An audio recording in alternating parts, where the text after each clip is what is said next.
할렐루야! 오늘도 예배로 하루를 시작하시는 모든 성도님들을 주님의 이름으로 환영하고 축복합니다. 이 시간에 먼저 찬송가로 주님 앞에 나가겠습니다. 찬송가는 405장 주의 친절한 팔의 안기세 함께 찬송하시겠습니다.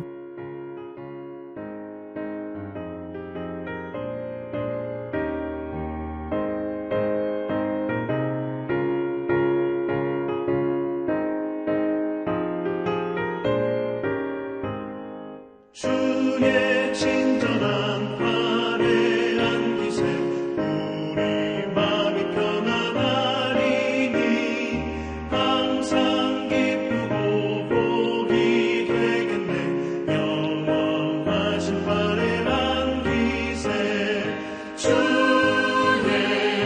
팔에 그 크신 팔에 안기세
주의 보좌로 나아갈 때에 기뻐 찬미 소리 외치고 겁과 두려움 없어지니 영원하신 팔에 안기세 주의 좌에 그 크신 팔에 안기세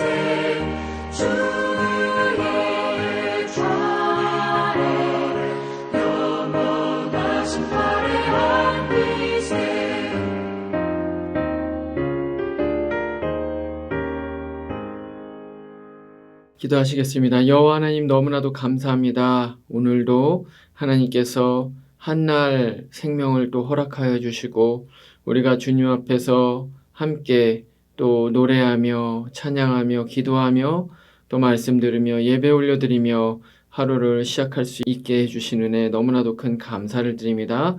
하나님 이 예배 시간을 통해서 먼저 하나님을 앙망하는 시간 되게 하시옵소서.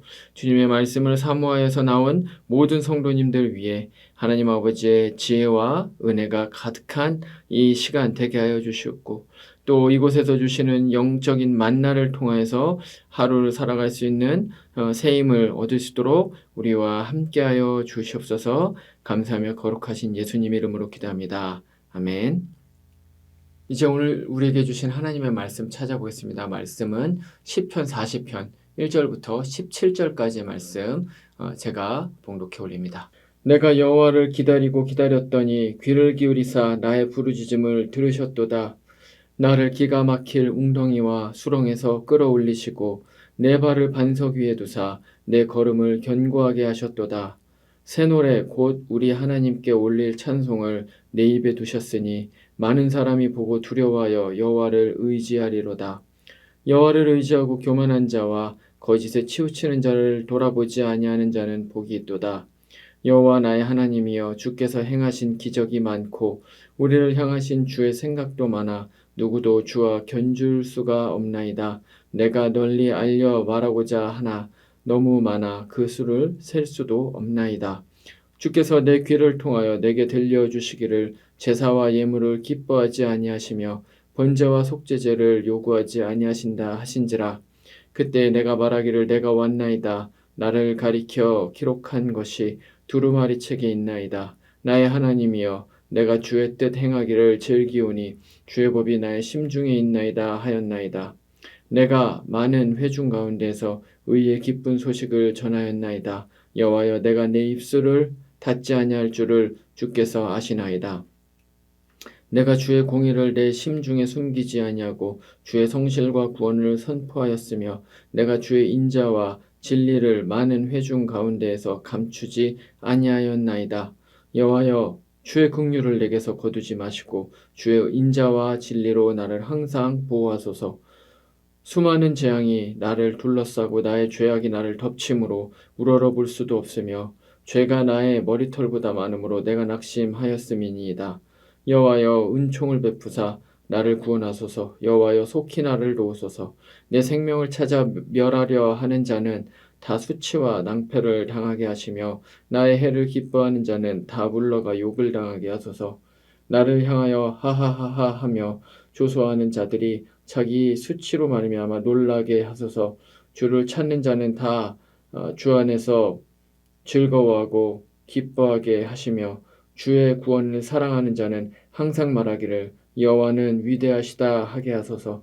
나는 가난하고 궁핍하오나 주께서는 나를 생각하시오니 주는 나의 도움이시오 나를 건지시는 이시라. 나의 하나님이여 지체하지 마소서. 아멘. 기독교 신앙에는 여러 가지 많은 미덕들이 있습니다. 예를 들면 우리 주님께서 세계명으로 주신 사랑이 있고요. 그리고 사도 바울이 고린도전서 13장에서 사랑과 함께 이야기를 한 또 믿음과 소망도 있습니다. 그런가 하면 또 어떤 분들은 충성이 또 굉장히 중요한 미덕이다. 이제 이렇게 말씀을 하실 수도 있고요. 또 어떤 분들은 뭐 거룩이다. 또 어떤 분들은 뭐 자비다. 뭐 여러 가지로 하여튼 많은 이야기들을 이 기독교 신앙의 중요한 미덕으로 이야기를 할 수 있을 것입니다. 이 모든 것들은 기독교 신앙에서 정말로 중요한 미덕이라고 할 수 있습니다. 그런데 이 기독교 신앙의 미덕 중에서 굉장히 중요하지만 많은 사람들이 잘 알지 못하거나 간과하고 있는 그러한 미덕이 있는데 그것은 바로 기다림입니다. 성경에서는 이 기다림을 인내, 혹은 오래 참음 이제 이렇게도 이야기를 하고 있죠. 저는 이제 개인적으로 성경에 나오는 이 많은 덕목들 중에서 이 인내가 있다는 것을 깨닫고 난 이후에 과연 인내가 우리의 신앙생활에서 그렇게 중요한가? 이제 이런 의심을 해본 적이 있었습니다. 그런데 세월이 흐르고 신앙이 점점 깊어짐에 따라서 이 인내가 우리 신앙생활에서 너무나도 중요한, 어떻게 보면 정말 밑거름 같은 그러한 중요한 덕목이라는 사실을 이제 깨닫게 되었습니다. 오늘 말씀을 통해서 우리는 왜 이 인내가, 기다림이 기독교 신앙에서 너무나도 중요한지를 이제 알 수가 있는데, 우리가 오늘은 그것을 통해서 함께 주님의 메시지를 나누어 보려고 합니다. 오늘 말씀은 시편 말씀입니다. 저는 시편 말씀을 설교를 하거나 강의를 할 때마다 늘 가장 먼저 하는 이야기가 있는데, 이 시편은 시로서 봐야 된다는 것입니다. 그래서 이 시편은 이 시를 지은 사람의 기도이자 간구이자 부르짖음이자 신앙 고백이자 또 노래라는 것이죠. 이것은 다 무엇입니까? 지적이기보다는, 이성적이기보다는 직관적이고 감성적인 것이라는 거죠. 그렇기 때문에 우리는 시편을 먼저 알기 위해서는 이 시인이 그 당시 가지고 있었던 그런 어떤 감정적인 측면, 그래서 이 사람이 무엇을 느끼고 있는지에 대해서 먼저 공감을 해야만 사실은 이 시를 이제 제대로 해석해낼 수 있다고 이제 그렇게 항상 말씀을 드립니다. 그래서 그 감정을 이제 이해하기 위해서는 이 사람이 지금 어떤 상황, 어떤 배경에서 이제 이와 같은 감정을 느끼는지를 먼저 좀 알아야 되는데요. 오늘 말씀을 보면 이 11절 이하에 이 사람이 어떤 상황에 처해 있는지를 우리가 알 수가 있습니다. 11절 이하를 보면 이제 이와 같이 시어들을 쓰고 있는데요. 예를 들면 이렇습니다. 11절에서 인자와 진리로 나를 항상 보호하소서. 그리고 12절에서는 수많은 재앙이 나를 둘러싸고 나의 죄악이 나를 덮침으로 우러러 볼 수도 없으며, 그리고 13절에서는 나를 구원하소서, 속히 나를 도우소서. 이제 이런 식의 시어들이 있습니다. 이 시어들에 사실은 이 시인의 감정이 그대로 녹아 있다는 것이죠. 이 사건이 어떤 사건인지 정확하게 무엇인지는 모릅니다. 그러나 확실한 것은 이 시인이 굉장한 인생의 어려운 상황에 직면해 있다는 것이죠. 아마도 적들에 의해서 둘러싸이고 죽음을 당할 수 있을 만한 그런 아주 굉장히 급박한 상황에 처해 있었던 것 같습니다. 그런데 저는 이 시를 이제 읽으면서 이 시인이 굉장히 이런 힘들고 어려운 상황에 이제 직면해 있고, 그래서 하나님께 부르짖을 수밖에 없는 그러한 상황이라는 사실을 알았음에도 불구하고 사실은 이 시인에 대해서 별로 그렇게 크게 걱정이 되지는 않았습니다. 왜냐하면 이 사람은 이미 사실 이 어려움을 이겨낼 수 있는 그러한 준비가 되어 있는 사람이라는 생각이 들었기 때문입니다. 그 이유가 무엇이냐면 이 사람은 사실 이 시를 통해서 기다릴 줄 아는 사람, 인내가 이미 충만한 사람이라는 사실을 이제 알 수가 있기 때문에 그렇습니다. 그게 이제 시편 이 전반부에 잘 기록이 되어 있는데요. 시인이 이제 자신의 과거를 돌아보면서 그렇게 이제 1절 말씀이 시작이 됩니다. 그래서 1절에서 이제 이렇게 이야기를 하죠. 내가 여호와를 기다렸더니 귀를 기울이사 나의 부르짖음을 들으셨도다. 아멘. 과거를 지금 회상을 하고 있는 것입니다. 아마 과거에 너무나도 그런 힘든 상황에 있었던 것 같습니다. 그래서 지금도 이제 힘든 상황인데 지금 아마 굉장히 기도를 하려고 앉았든지 기도의 자리에 앉았든지 아니면 걱정과 근심이 돼서 이렇게 걸어 다니고 있었든지 하여튼 그 상황은 모르지만 하여튼 막 부르짖으면서 기도를 하려고 하는 그 상황에 하나님께서 이 옛날의 이 사건을 기억을 하게 해주시는 거예요. 그래서 지금 겪고 있는 이와 같은 힘든 일이 사실 처음 겪는 것이 아니라 과거에도 이미 사실은 겪었다라는 사실을 이제 불현듯 기억 속에서 이제 되살려 주시는 그런 하나님께서 은혜를 주신 것이죠. 그런데 그때 그 어려웠던 일이 얼마나 어려웠는지가 이제 2절 말씀에 보면 비유적으로 표현이 되어 있는데 2절 말씀에서 이렇게 이야기를 합니다. 나를 기가 막힐 웅덩이와 수렁에서 끌어올리시고 내 발을 반석 위에 두사 내 걸음을 견고하게 하셨도다. 이렇게 이야기를 하고 있습니다. 그러니까 이미 과거에 이제 경험을 했었던 것이죠. 근데 이때 경험을 했었던 그 어려움이 어느 정도 어려웠냐면 기가 막힐 웅덩이와 수렁이라고 이제 그렇게 이야기를 하고 있습니다.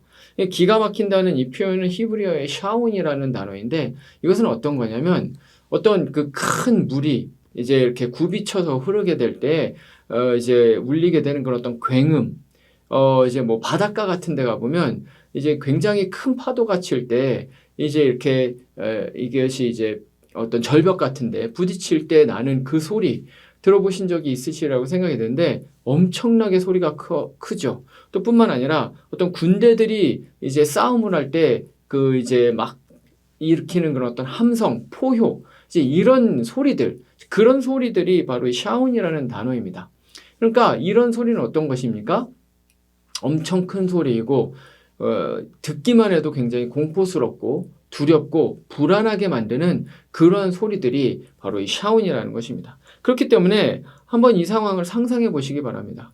웅덩이에 빠져 있는데 그런 소리들이 들리는 거예요. 엄청나게 큰 파도가 칠 때 들리는 그런 굉음, 그리고 전쟁터에서 나는 그런 어떤 군대들의 그런 어떤 함성 소리들, 오늘날로 따지면 어떤 전쟁 영화 같은 것을 보면 이제 참호에 있는데 옆에서 막 폭탄이 막 떨어지는 거예요. 그러면서 그 소리가 막 크게 막 나면서 막 귀가 멍멍하고 그런 소리가 들릴 때 어떻습니까? 우리는 영화로만 봐도 마음속에 불안함과 두려움, 공포심이 생기게 되는데 지금 이 시인이 과거에 겪었었던 그 어려움이 바로 그러한 공포를 일으킬 만한 엄청나게 큰 두려움, 이제 그러한 이제 어려움이었다는 것입니다. 그래서 그 공포에 완전히 압도돼서 아마 제정신이 아니었던 그러한 정도의 어려움이었던 것 같습니다. 그래서 그 공포와 두려움과 그 불안 가운데에서 이 시인이 할 수 있었던 것은 그냥 하나님께 부르짖는 것밖에 없었다는 것이죠. 하나님, 나를 좀 제발 불쌍히 여겨주세요. 나를 이 가운데서, 이 수렁에서 나를 좀 건져주세요. 나를 제발 구원해주세요. 난 아무것도 할 수가 없습니다. 완전히 사람이 패닉이 와가지고 그냥 울부짖으면서 이제 그렇게 기도할 수밖에 없었던 이러한 상황이었다는 거죠. 그러면서 이 시인이 할 수 있었던 것은 오직 한 가지, 기다림밖에 없었다는 것이죠. 기다리고 또 기다리고 인내하고 또 인내하게 되었다는 것입니다. 이쯤 되면 하나님께서 말씀을 주실까? 이제는 주님께서 나를 구원해 주실까? 이제는 상황이 좀 해결이 될까? 기다리고 또 기다렸다는 것이죠. 그런데 그 기다림의 끝에 그 결국에는 하나님께서 이 시인의 그 소리를 들으시고 응답해 주셨다라는 사실. 그리고 뿐만 아니라 더 나아가서 3절 말씀에 보면 새 노래를 이제 회복시켜 주셨다. 이게 무슨 말입니까? 감사와 기쁨을 다시 회복하게 해 주셨다라는 거예요. 그러니까 이런 일이 과거에 있었다라는 것이죠. 그래서 이것을 지금 어려움을 겪고 있는데 불현듯 생각나게 해 주셨다는 것입니다. 그래서 이 과거의 신앙과 이 과거의 신앙의 기억과 추억으로 인해서 사실은 지금 겪고 있는 이 어려움을 이 사람은 능히 이기고 극복할 수 있기 때문에 저는 이 시편을 보면서 이 시인이 비록 지금 겪고 있는 일이 너무나도 힘들지만 그럼에도 불구하고 이 사람이 걱정이 되지는 않았던 것입니다. 그래서 시인은 지금 그때를 기억을 하면서 하나님께서 나를 여전히도 보호하시는 주님이시지. 맞아. 예전에도 그렇게 내가 너무나도 힘들고 깊은 수렁에 빠져 있을 때도 나를 건져주셨지. 여기에서 또 이제 건져주실 수 있다라는 그러한 확신으로 이제 주님 앞으로 나아갈 수 있다는 그런 생각을 할 수가 있었습니다. 그런데 사실은 이 이야기는 우리의 이야기이기도 합니다. 우리는 모두 다 인생의 겨울을 맞이하게 됩니다.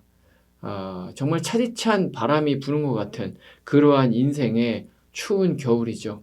그래서 그 추운 겨울에 광야 한복판에 나 혼자 있는 것 같은 그러한 외로움을 느끼면서 너무나도 황량한 그러한 삶의 시기를 맞이하게 되는 것입니다.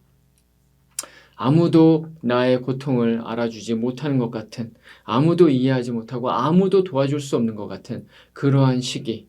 그래서 어디로 가야 될지 무엇을 해야 될지 알지 못하는 그러한 캄캄한 인생의 그러한 동굴과도 같은 그러한 시기를 우리가 경험을 하게 되는 것입니다.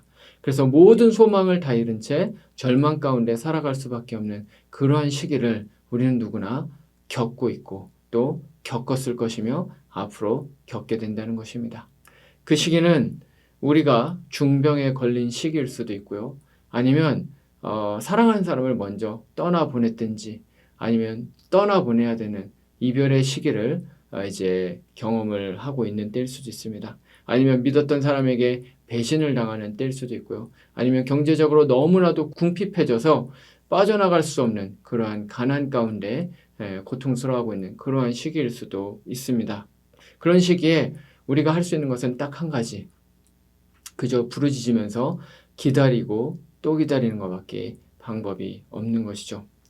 그러나 이 인내와 기다림의 시기가 결코 어떤 암흑의 시기이거나 그냥 단순히 그냥 결코 버려지는 그런 어떤 시기라든가 아니면 인생에서 지워지는 그러한 시기라고 생각을 할 필요는 없습니다. 왜냐하면 오늘 시편의 기자처럼 그것은 사실은 하나님과의 그런 어떤 신앙의 추억을 더욱더 깊이 쌓아갈 수 있는 그러한 시기이기 때문에 그렇습니다. 그리고 이 신앙의 추억이 겹겹이 쌓이게 되면 될수록 하나님에 대한 우리의 신뢰는 더욱더 강하고 견고해지게 됩니다. 그리고 다시 그런 어려운 시기가 오게 되었을 때 우리는 그때를 회고해 보게 되면서 마치 오늘의 이제 말씀에 이 시편의 기자가 이야기를 하는 것처럼 그렇지, 그때 맞아. 그때도 정말 너무나도 힘들고 어려웠고 무엇을 어떻게 해야 될지를 알지 못했는데 하나님이 그때도 나를 끝까지 인도하시고 구원해 주셨지. 이제 이런 생각을 이제 하게 되면서 지금의 이 고난과 역경도 하나님께서 나를 능히 이기게 해주실 것이라는 그런 확신 가운데 이제 나아갈 수가 있게 되는 것이죠. 그렇기 때문에 어려움의 시기는 단순히 암흑의 시기이고 그냥 끝나버리고 내 삶이 없어져 버리는 그러한 시기가 아니라는 것입니다. 저도 이런 것을 사실 삶 가운데서 많이 경험을 했는데 특별히 미국에 와서 이 유학 생활을 하는 가운데 그것을 많이 경험을 했습니다. 정말 기가 막힐 수렁에 빠진 것 같은 그런 웅덩이에 빠진 것 같은 그러한 철저히 어디로 가야 될지를 모르는 막다른 골목에 갇힌 것 같은 그러한 일들이 사실 삶 가운데서 많이 경험이 됐었습니다. 그래서 앉아서 기도를 하면 그냥 눈물밖에 나지 않고 부르짖을 수밖에 없었던 그러한 시기가 있었습니다. 그런데 그런 앞이 깜깜한 시기에조차도 하나님께서 나와 함께하여 주시고 나와 동행해 주셨다는 사실은 이제 돌아보면 알게 되는 것이죠.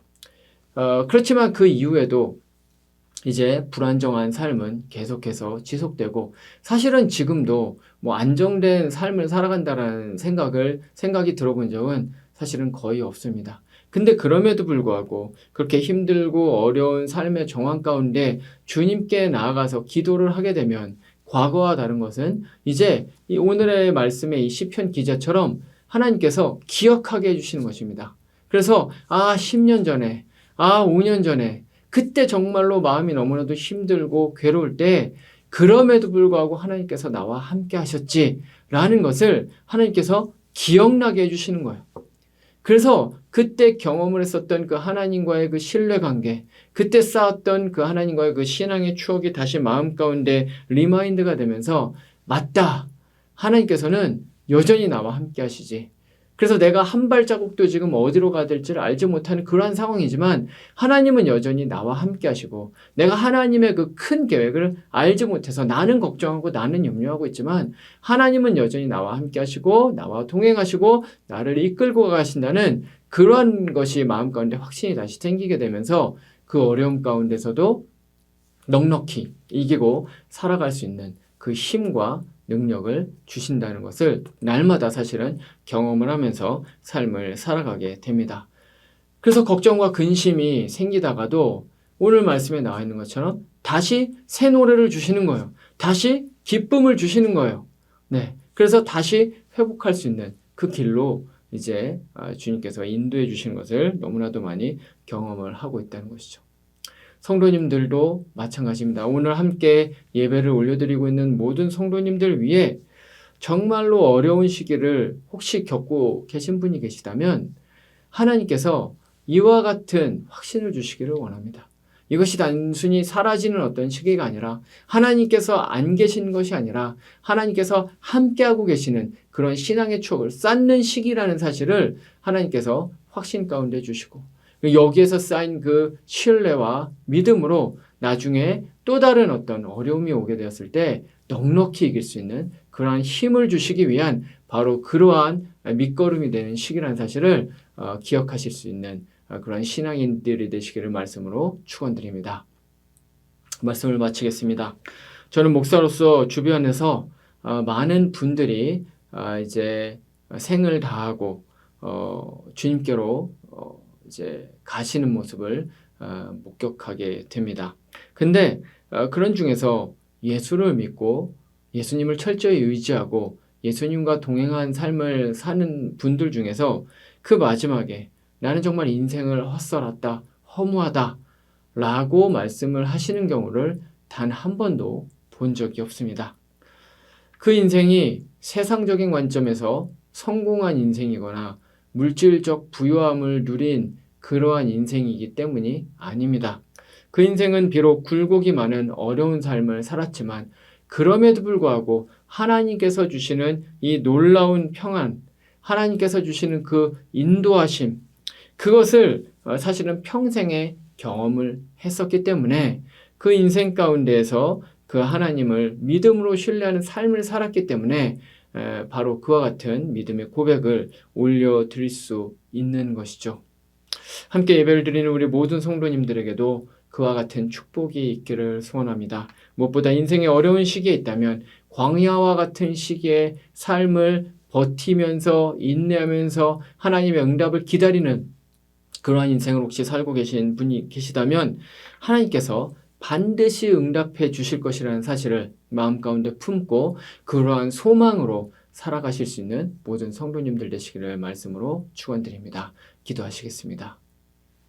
주님, 그렇습니다. 시편 40편의 말씀, 이 시편의 말씀을 통해서 우리는 이 시편의 기자가 비록 지금 힘들고 어려운 시기를 지나고 있지만 과거에 그렇게 힘들고 어려운 시기 가운데도 하나님께서 자신을 구원하여 주셨다는 그 사실로 위로받으며 또 기쁨이 충만해지는 것을 하나님 보는 것과 같이 우리의 삶 가운데도 힘들고 어려운 그러한 인생길이 펼쳐져 있지만 그럼에도 불구하고 하나님 아버지께서는 여전히 나와 함께 하신다는 그러한 살아있는 신앙 고백을 할 수 있는 그런 모든 성도님들이 되시기를 하나님 아버지 주님께서 은혜와 축복으로 함께 하시기를 간절히 소원합니다. 하나님 아버지, 오늘도 부르짖을 수밖에 없는 인내하면서 기다리면서 눈물 흘리지만 여전히 여호와 하나님 아버지 앞에 나오는 그런 성도님들이 많이 계십니다. 하나님, 그분들의 마음 가운데 신뢰와 믿음과 평안과 만족과 기쁨의 회복이 있는 이 기도의 시간 되도록 우리와 함께하여 주시옵소서. 감사하며 거룩하신 우리 주 예수님 이름으로 기도합니다. 아멘. 이제 개인의 기도 제목으로 기도하시겠습니다.